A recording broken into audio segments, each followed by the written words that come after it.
나는 내 편이야. 너는 항상 옳다라는 제목으로 우리 하나님 말씀 증거하도록 하겠습니다.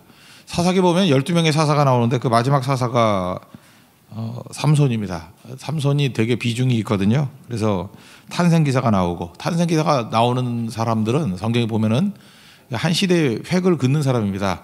패러다임이 바뀔 때 특별히 이렇게 탄생기사가 나오는데 삼손이 탄생기사가 나옵니다. 그 얘기는 뭐죠? 이제 사사 시대 끝내고 그 다음 시대가 온다.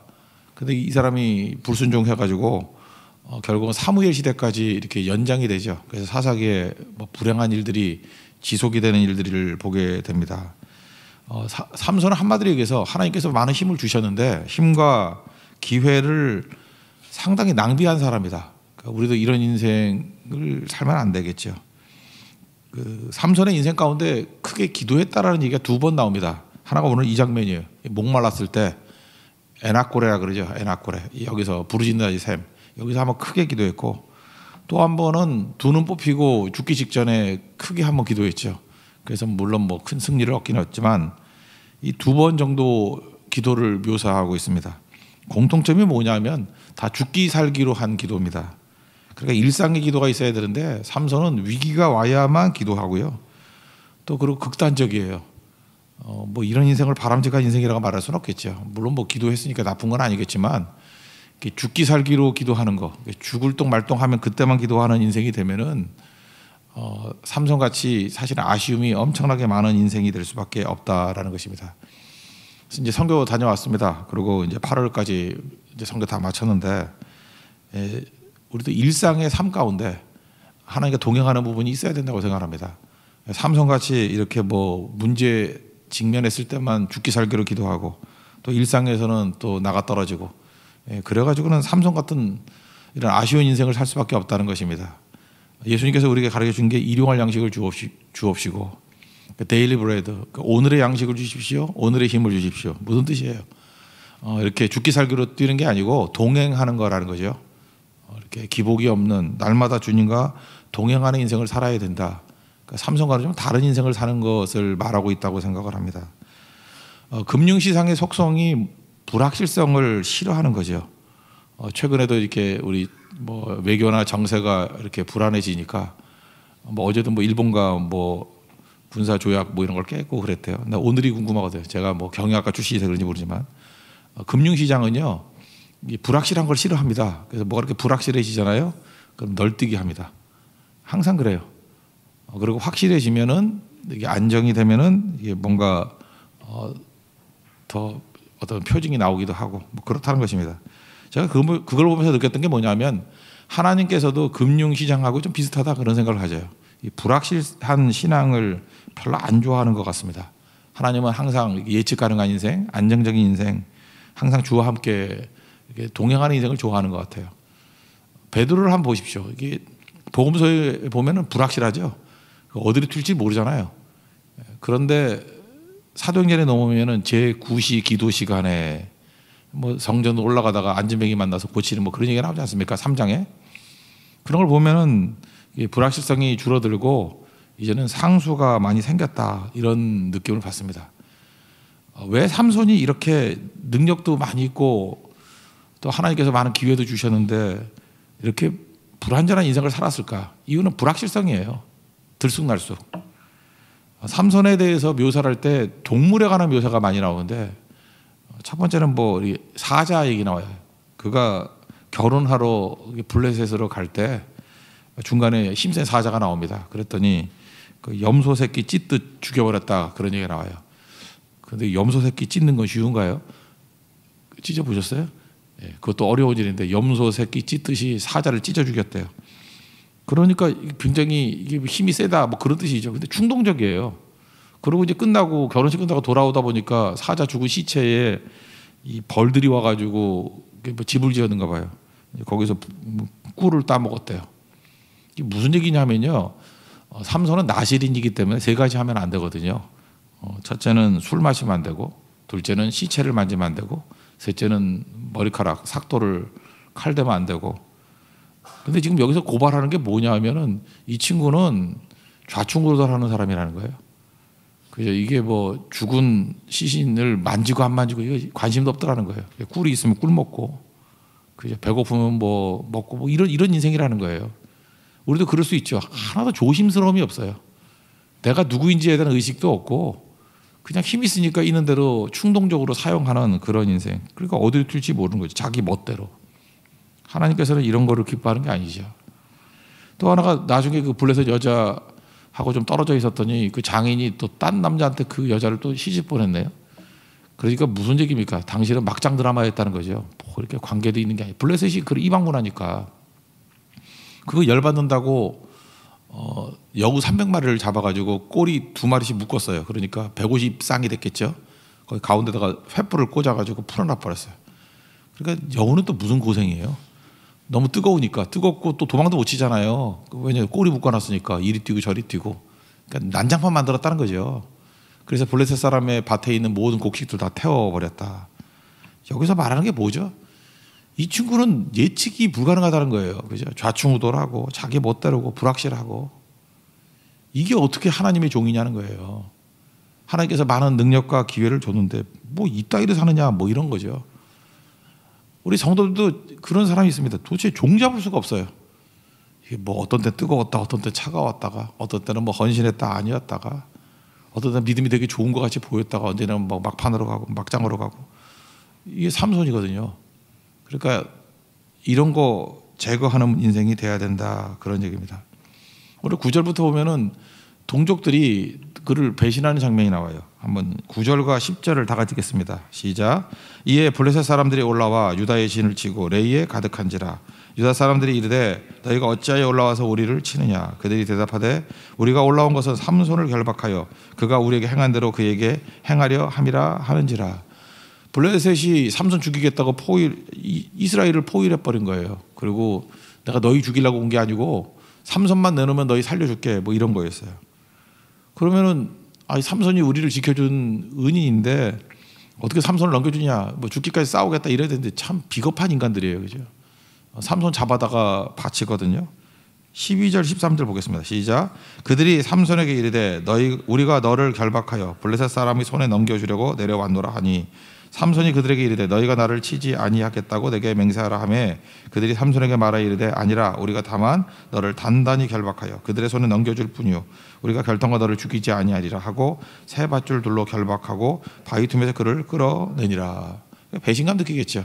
그를 묶어가지고 블레셋에게 넘겨버리는 일들이 벌어지게 되었다는 것입니다. 그러니까 이게 종잡을 수 없는 인생이고 서로 그렇죠. 이스라엘도 불확실성하고 이게 뭐 의리도 없고 삼손도 좌충우돌하고 그러니까 사사기라는 거죠. 이게 뭐냐는 거예요. 그러면 혼란이 온다는 거죠. 이번에 그 6차 제주 선교를 다녀왔습니다. 12개 교회 260명 다녀왔는데 실제로 이제 교회를 가보면요 10명 이하의 교인들이 거의 다입니다. 그리고 제주도는요 현실적이 돼야 돼요. 우리가 좀 안정적이라고 느끼는 교회들이 뭐 예를 들어서 선을교회라든지 선흘교회 거기 좀 안정적이고 또 뭐 화북교회 이런 교회는 뭐 건물도 3층 4층 돼 있고 그렇게 안정적으로 보이죠. 그런 교회 몇 명 출석한다고 생각하십니까? 한 40명 정도 교인 출석하거든요. 그러니까 그 제주도에서는 한 4, 50명 모이면 중형교회예요. 그렇다는 얘기는 나머지 교회들은 10명 이하라는 얘기거든요. 굉장히 힘든 거예요. 어떤 뭐 20명 이하 뭐 이 정도가 그 교회라는 것입니다. 제가 어떤 교회 갔더니 교인 15명이 분쟁 때문에 나가버렸대요. 그러니까 얼마나 힘들겠어요. 이상하게 제가 그 교회를 방문하고 싶더라고요. 그래서 가서 대화를 나누는데 목사님 많이 상심해 있더라고요. 근데 우리가 사역하고 같이 해서 이제 힘을 얻기도 하고 또 다시 시작하겠다라는 용기를 갖게 되었다라는 것입니다. 근데 여러분들 선교 가면 이제 우리가 해야 될 일이 뭐냐면 우리가 나도 모르게 자꾸만 이렇게 정죄하거나 왜 이렇게 그따위로 일을 해? 뭐 이런 식의 안타까운 마음이 있다고요. 그런 거 표현하면 안 되는 거거든요. 그게 뭐하고 똑같은 거냐면은 처음에 가면은 이제 우리 한국 사람 특유의 포장하는 게 있어요. 허세로 꽤 많이 돼 있느냐. 뭐 우리도 그러지 않습니까? 다 우리 모든 사람이 다 그래요. 처음 만났을 때는 이렇게 포장을 해요. 그 다음에 이제 두세 번 가면은요 이제 알잖아요. 그럼 되게 부끄러워해요. 그래서 가면은 항상 그런 얘기를 해요. 아, 이렇게 열심히 와서 대만에서까지 와가지고 복음을 증거하는데 이렇게 교회가 부흥 못해서 미안합니다. 부끄럽습니다. 우리 교회가 줄어드는 교회도 있거든요. 이런 15명 나간 교회를 줄어들었잖아요. 그러니까 부끄럽습니다. 근데 그 다음 단계가 되면 실체를 보여주는 거예요. 우리가 되는 거거든요. 우리가 지금 여기 이렇게 연약한 가운데 있으니까 해야 될 일이 뭐냐. 제가 전략 같이 세웠어요. 처음에는 5명의 탄탄한 성도 만드는 거. 목표는 10명. 그리고 20명 정도만 돼도 교회 틀을 갖추는 거거든요. 그리고 40명 정도 되면 그게 이제 부흥한 거고, 목표는 한 100명 정도. 선을교에서도 그렇게 얘기했어요. 100명 정도 가자고. 그거 놓고 이제 기도하는 거. 그게 현실적이거든요. 그렇게 풀어나가는 게 되게 중요하다는 것입니다. 근데 이게 가능하려고 그러면 뭐가 중요하냐면, 잘 보세요. 교인들도 들락날락하고 불확실해요. 목회자들도요, 여기 계실 겁니까? 나갈 겁니까? 그러면 뭐 기회만 되면 뭐 육지로 나가려고 그러고. 그래서 서로 불안한 거예요. 근데 교회나 어떤 인생이 되기 위해서는 상수가 있어야 돼요. 상수가. 우리가 할 일은 뭐냐면, 적어도 그랬어요. 우리 20년은 간다고. 40번은 간다고. 그러니까 항상 우리가 어떤 상황이 된다 할지라도 우리 버리지 않고 온다, 연계를 맺는다, 같이 기도해 준다, 뭐 하는 상수가 되는 거예요. 우리의 상수는 하나님이죠. 하나님 변함이 없으시잖아요. 근데 하나님이 상수라는 건 믿음 좋은 사람들은 믿지만 또 믿음이 약한 사람은 흔들리잖아요. 그러니까 하나님은 상수, 또 우리도 상수에 살잖아요. 우리도 상수, 우리도 항상 가는 거예요. 항상 우리는 변수가 아니라 상수라고. 그죠? 상수로 머물러 있는 거. 그럼 사람은요, 어떻게 계획을 세우냐면 상수를 기초로 해서 계획을 세우는 거예요. 하늘이 두 쪽이 나도 이 사람들은 변함이 없다. 그럼 그걸 기초로 계획을 세울 수 있잖아요. 흔들흔들하는 거에 어떻게 계획을 세울 수 있겠어요? 우리도 개척 초창기에 보면 성도들이 많이 오고 들락날락 했는데 특징들이 뭔지 아십니까? 불확실한 사람들이에요. 이게 정서적으로 안정이 안 돼 있는 사람들이에요. 근데 자기들은 그걸 모르는 거죠. 그러니까 그걸 기초로는 뭐 아무 일도 못 하는 거예요. 근데 신앙이 깊어졌다는 건 뭐냐면 점점 상수가 돼가는 거예요. 그 자리에 가면 그 사람이 있고요. 한번 맡겨놓으면 변함이 없고요. 그게 상수거든요. 그럼 그때부터 교회가 부흥되는 거예요. 그게 막 쌓이기 시작할 때부터. 시간이 걸립니다. 그건. 제주선교도 그런 마음 가져야 돼요. 여러분 고성 갈 때 굉장히 잘 됐죠. 대만도 잘 되죠. 이유가 뭐예요? 13차 갔기 때문에 그래요. 우리 처음부터 가보면 알겠지만 안 그랬어요. 흔들흔들 했는데 어떤 상수가 되는 것들이 늘어나기 시작하니까 그때부터 변화가 되는. 일단 목사님의 마음이 상수가 됐어요. 왜냐면 언제 기회만 되면 이 교회를 떠날까 그런 생각하시는 분들이 이 교회에서 뼈를 묻겠습니다. 그런 확신을 교인들에게 주기 시작하니까 목사님이 상수예요. 그러니까 교인들도 상수들이 여기저기 생기고 또 관계 속에서 변함없는 관계들이 또 생기기 시작하잖아요. 그래 그게 디딤이 돼가지고 일어서게 되더라는 것입니다. 지금 삼손이나 이 당시의 문제가 뭐냐면 온통 불확실하다는 거예요. 온통. 그러니까 혼란이 오지 않느냐. 삼손도 불확실, 백성들도 불확실. 이 꼴이 뭐냐. 그걸 지금 우리에게 고발하고 있다는 것입니다. 인간관계도 마찬가지입니다. 우리가 오늘 제목도 이렇게 삼았는데 상처, 아픔, 뭐 불만 이런 게 되게 많아요. 불안함 이런 게 되게 많아요. 이유가 뭐냐면 모든 관계가 불확실하기 때문에 그렇습니다. 사회가 상수가 없어요. 옛날엔 그래도 전통 사회는 뭐 가족이라든지 뭐 지역민이라든지 뭐가 상수가 있잖아요. 여기 떠나면 안 된다 뭐 이런 것들. 그러니까 안정이 되는데 지금 온통 다 불안한 거예요. 불확실한 거예요. 그러니까 흔들흔들해지는 거죠. 그러다 보니까 사람들이 관계를 맺은 적이 없기 때문에 극단이 돼버려요. 그래서 조금 친해지면 이번에도 어떤 팀에 갔더니 팀이 너무 좋다라는 거예요. 그랬더니 그 초신자인데 그런 얘기를 하더라고요. 목사님 이 팀이 너무 좋아가지고 여기서 평생 같이 했으면 좋겠어요. 근데 내가 그랬어요. 좀 지내보라고 악질들이라고 걔네들. 인간들이 지금 며칠 좋다고 좋은 게 아니고 계속 지내보라고 냄새나고 다 문제되고 그런 거지. 그 인간이죠. 의인 없나니 하나도 없는데 그럴 리가 있냐고. 너 감안하고 봐야 된다고. 너 인간관이 잘못됐다고. 저런 사람 없다. 그렇게 생각하면 안 되고 지금 적정선에서 나한테 지금 잘해주는 거예요. 또 시간 지나면 문제가 될 수 있는 거죠. 그래서 저는 이 적정이란 말이 너무 좋은 것 같아요. 영어 공부도요. 적정하게 해야 돼요. 적정하게. 어느 정도냐. 예를 들어서 뭐 관광이나 간다 그러면 관광 영어 하면 되는 거고 전문직 한다 그러면 전문 영어를 배워야 되죠. 가서 산다 그러면은 그 제대로 된 영어 배워야죠. 들어가서 한국 사람 만나지 말고 그죠. 몇 년 동안 죽어라 영어만 배워야죠. 그게 적정 영어예요. 그죠. 적정 영어가 되게 중요한 거죠. 어떤 사람은 과도하게 하는 사람이 있어요. 쓸 데도 없는 거고 그냥 뭐 5개국하고 10개국하고 해서 뭐 할 거예요? 써먹지도 못할 거. 그러니까 적정한 게 되게 중요한 거거든요. 마찬가지로 동역을 해도 적정하게 해야 돼요. 우리가 이 정도 동역할 수 있고 이 정도 도울 수 있다라는 그 적정선을 정해줘야지. 적정선에서 안정감을 주는 게 되게 중요하다는 것입니다. 근데 적정선이 뭐냐? 이거예요. 어떤 일이 벌어질 때 난 항상 내 편이야. 그 확신. 제가 목사님들한테 그런 확신을 줬어요. 어떤 상황이 오더라도 더 어려움이 오더라도 저는 목사님 편에 설 겁니다. 그죠? 그거는 잊지 마십시오. 그걸 상수로 삼아두는 거예요. 그리고 또 하나는 뭐냐? 당신은 항상 언제나 옳다고. 이게 의인이기 때문에 옳다는 게 아니라 뭐 이런 거죠. 제가 한 번 목사님 만났는데 이분이 이래요. 제주도 본토분인데 마라도에 더 잘하셨어요. 마라도 있죠? 마라도가 모슬포 쪽에 연계되어 있는가 봐요. 그래서 모슬포에 속한 마라도에서 사셨는데 얼마 안 되잖아요. 사람들이 남쪽에 있는 섬. 그러다 보니까 거기서 처음으로 예수를 믿었어요. 근데 이 마을 사람에게 너무 핍박을 당해가지고 교회가 언덕에 있는데 교회로 이렇게 언덕으로 못 올라갔대요. 하도 이게 뒤통수가 아프고 너무 힘들어가지고. 그래서 교회 몰래 가느라고 산 뒤쪽으로 이렇게 돌아가지고 위험한 곳으로 절벽 타고 올라가서 교회를 갔대요. 그리고 너무 핍박이 심해가지고 자기는 뭐 전도는커녕 자기 신앙 지키는데 5년 걸렸대요. 내가 절대로 예수님 배신하지 않고 예수님 믿겠습니다. 제주도가 그런 땅이에요. 마라도가 그런 땅이라고요.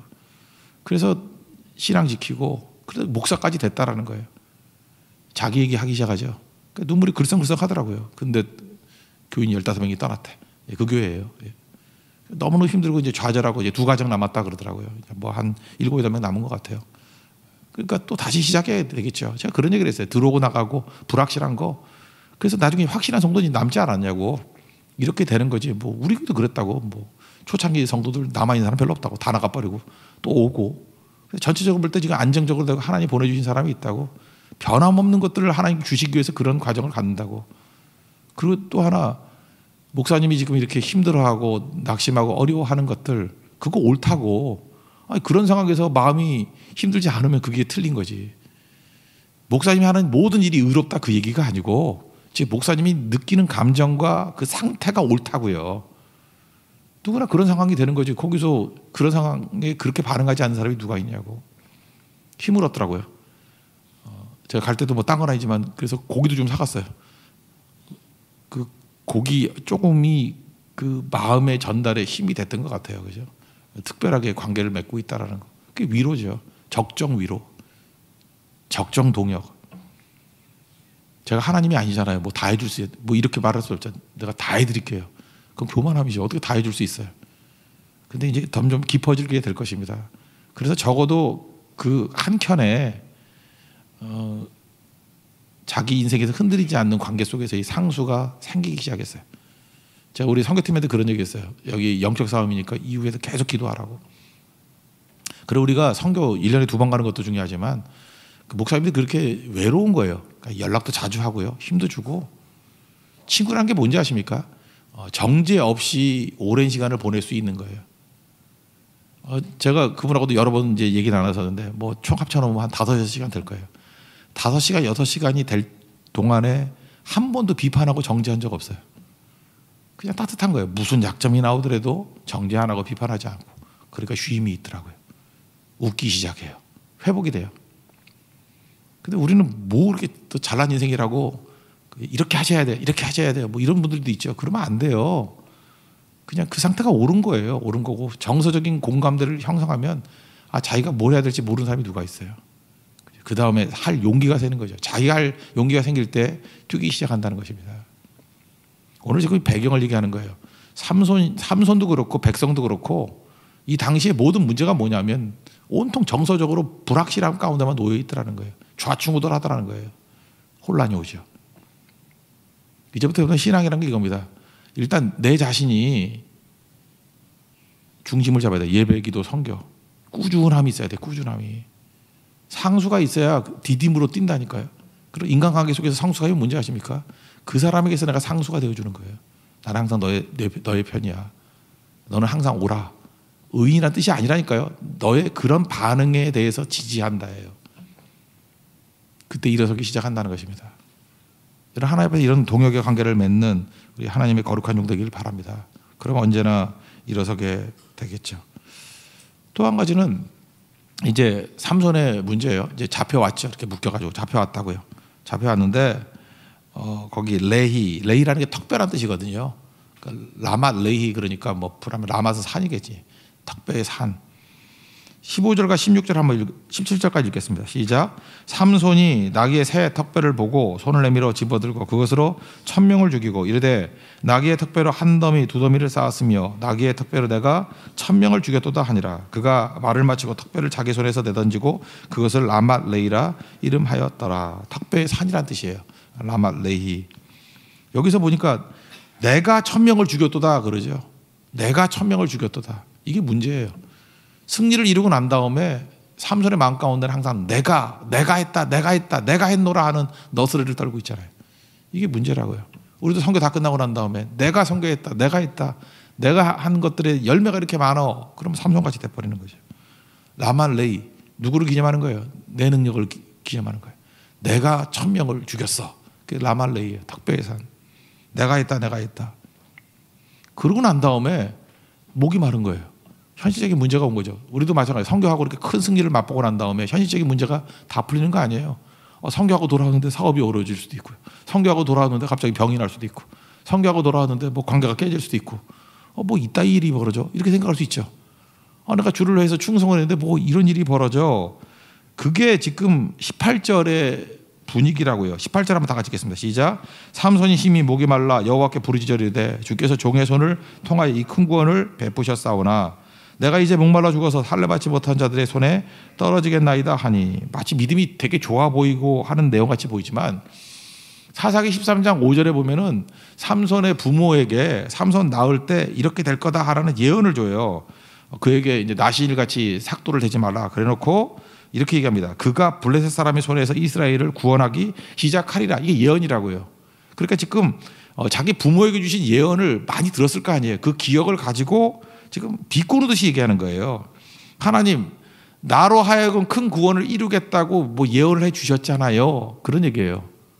근데 나를 이렇게 목말라 죽게 만들어요? 이건 원망이고 불평이에요. 지금 앞에는 찬양이 아니고 부모가 했던 얘기를 지금 되씹고 있는 거거든요. 하나님 지금 비꼬는 거예요. 이스라엘이 큰 구원이 되게 한다고 그게 나를 보냈을 때 메시지라면서요. 근데 나한테는 지금 당장에 마실 물도 안 줘요? 이따위 하나님이 어디 있어요? 하는 원망과 불평이라는 것입니다. 그러니까 또 이거지. 내가 했다는 거예요. 내가 했다. 그리고 여기서 부르짖었다는 건 사실 기도라기보다는 원망이에요. 하나님 이게 어떻게 된 겁니까? 이런 거죠. 근데 하나님 또 물을 주셨어요. 그랬더니 그 이름을 에나꼬레, 부르짖는 자의 샘, 하나님의 은혜의 샘, 기적의 샘, 뭐 하나님이 부어주신 샘, 이렇게 이름을 지으면 좋겠는데 에나꼬레, 이건 해석에 따라 틀린데 저는 좀 나쁜 식의 해석이 더 맞을 수도 있다고 생각을 해요. 내가 부르짖어서 얻은 샘. 그러니까 삼손의 에고를 떠나지 못한 사람이에요. 라맛 레히, 턱뼈의 산도 내가 1000명을 죽여서 만든 산, 그리고 심지어 물을 얻은 것도 내가 부르짖어서 얻은 물, 에나꼬레, 내가. 그러니까 이게 문제가 되는 거죠. 이번 선교 마지막에 우리가 이 3가지 점검했습니다. 첫째는 용서하자고. 은혜가 임하는 방법이 뭐냐? 예수님이 주기도문에 가르쳐줬잖아요. 일용할 양식을 주십시오. 모든 능력을 가지고 우리가 우리에게 죄 지은 자를 사해준 것 같이 우리 죄를 사해달라고. 모든 힘을 가지고 다 용서하는 데 쏟아부어야 돼요. 우리가 주기도문 나에 관한 3가지 기도 중에 하라는 건 딱 하나예요. 용서하라밖에 없어요. 그러니까 우리 이 땅을 살아갈 때 뭐하고 살아야 돼요? 용서하고 살아야 돼요. 용서하고. 하나님께 능력 주신 거 가지고 용서하고 살아야 돼요. 그러면 하는 사람에게는 용서지만 용서를 받는 사람에게는 은혜가 되죠. 그래서 성도들이 모든 힘을 다 동원해 가지고 용서하면 받는 사람도 은혜가 임해요.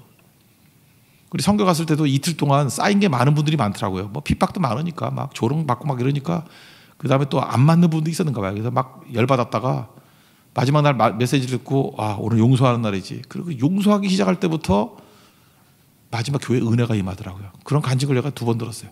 은혜가 임해요. 은혜가. 그러니까 여러분들 은혜라는 결과는요. 은혜를 달라 그래서 은혜가 직접 오는 게 아니고 우리가 용서할 때 은혜가 임해요. 또 하나는 뭐예요? 겸손이죠. 하나님께서 교만한 자를 대적하시지만 겸손한 자에게 은혜를 주신다. 그다음 내 문제예요. 내가 뭘 일을 한 다음에 삼성같이 교만해질 수 있거든요. 내가 했다. 내가 턱배의 산을 이루었다. 내가 부르짖어서 샘을 얻었다. 그럼 망하는 거죠. 나는 무익한 종입니다.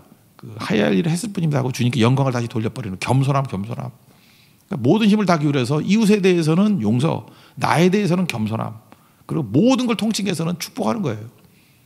축복을 위해서 우리가 부르심을 입었기 때문에 우리 성교 이후에 이거 점검했으면 좋겠어요. 해야 될 일이 뭐죠? 이제부터 해야 될 일이 뭐냐 하면 또 받은 능력 가지고 용서하는 거예요. 이웃에 대해서 지금부터 계속 용서할 일이 막 몇 배 더 생길 거예요. 그냥 문제가 생기면 악한 자들은 정죄하고 비판하죠. 우리는 할 일이 뭐예요? 용서하는 거예요. 그럼 은혜가 임해요. 나에 대해서는 어떻죠? 뭐 한 것 같이 보이죠? 아니요. 겸손해져야 돼요. 겸손만 놓고 오늘 하루 종일 기도해도 부족해요. 겸손, 그러면 또 은혜가 임해요. 그럼 우리가 어떤 사람이 되냐? 축복하는 사람이 된다고요. 가는 곳마다 세워주고 흐르게 만들고 그럼 이길 수 있게 된다는 것입니다. 그럼 잘 보세요. 용서를 꾸준히 하고 겸손함이 꾸준히 있고 축복을 꾸준히 한다 그러면 이 사람에게는 불확실성 없죠. 변수가 사라지겠죠. 상수만이 존재하는 그럼 안정이 옵니다. 그리고 열매를 거두게 되고 승리하는 그런 하나님의 백성이 될 것입니다. 우리 그 길 걸어가는 하나님의 종 되기를 축원합니다. 자리에서 일어나겠습니다. 동행 찬양하겠습니다.